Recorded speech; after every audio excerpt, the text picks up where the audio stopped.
జాతిని రెండుగా చీల్చిన పాపం కాంగ్రెస్ చంద్రబాబులదేనని వైఎస్ఆర్సీపీ విప్ బాలినేని శ్రీనివాసరెడ్డి అన్నారు. కాంగ్రెస్ అధిష్టానం డైరెక్షన్ లో కొత్త నాటకానికి తెరలేపుతున్నారని ఆయన ధ్వజమెత్తారు.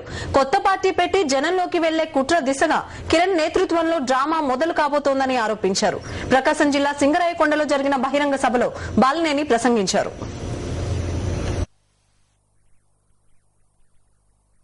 తెలుగు జాతిని రెండుగా విడదీసిన ఘనత ఈ కాంగ్రెస్ పార్టీ తెలుగుదేశం పార్టీకే దక్కింది. ఇప్పుడే చెప్తా ఉన్నా, కాంగ్రెస్ అధిష్టానాన్ని ధిక్కరిస్తే రెండో రోజు సీఎం పదవి తీసేస్తారు.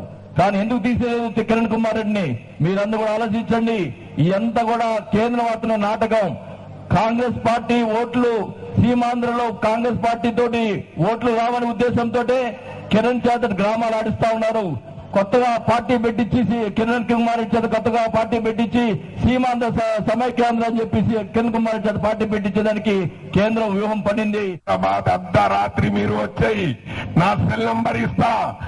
ఎవరు నా ఆంధ్ర బ్రదర్స్ మీద, నా రాయలసీమ బ్రదర్స్ మీద ఎవరు చేయబెడితే మేము చూసుకుంటా, మేము కాపాడతా. మీకు ఎవరితో నీ భయం అవసరం లేదు.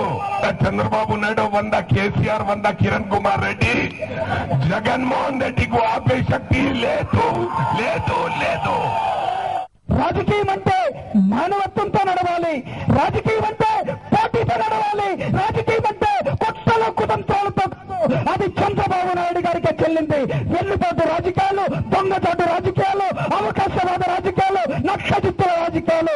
జగన్మోహన్ రెడ్డి ఎంచుకున్న మార్గం ప్రజా మార్గం. ఆ ప్రజల నుంచే కదులుతున్నటువంటి ఒక చైతన్య రథంగా ఈ రోజు వైఎస్ఆర్ కాంగ్రెస్ పార్టీ కదులుతున్నది. ఈ ప్రాంతంలో లేచినటువంటి ఒక కెరటంగా ఈ రోజు వైఎస్ఆర్ కాంగ్రెస్ పార్టీ కదులుతున్నది.